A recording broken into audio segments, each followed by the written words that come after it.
Mohamed Hussein anayejulikana kama Shabalala au Zimbabwe alizaliwa tarehe 11 Januari 1992.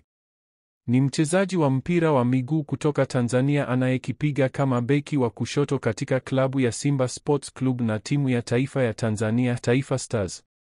Safari yake ya soka ilianza akiwa na umri mdogo na alijiunga na Simba mwaka 2014 akitokea Kagera Sugar. Tangu wakati huo ameendelea kuwa mchezaji muhimu katika kikosi cha Simba, akichangia mafanikio mbalimbali ya klabu hiyo.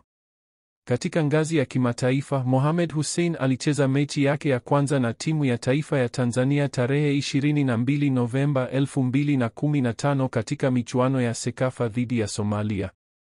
Pia alichaguliwa kuwa sehemu ya kikosi cha Tanzania kilichoshiriki Kombe la Mataifa ya Afrika mwaka 2019.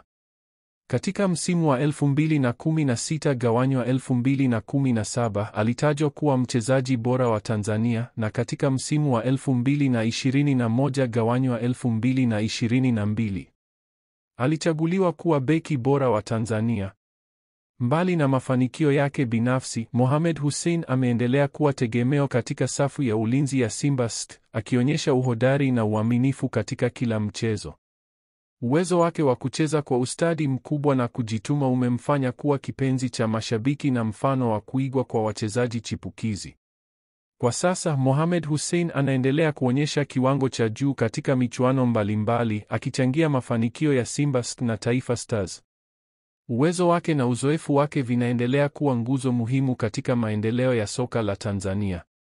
Kwa habari zaidi kuhusu Mohamed Hussein, unaweza kutembelea ukurasa wake wa Twitter. Pia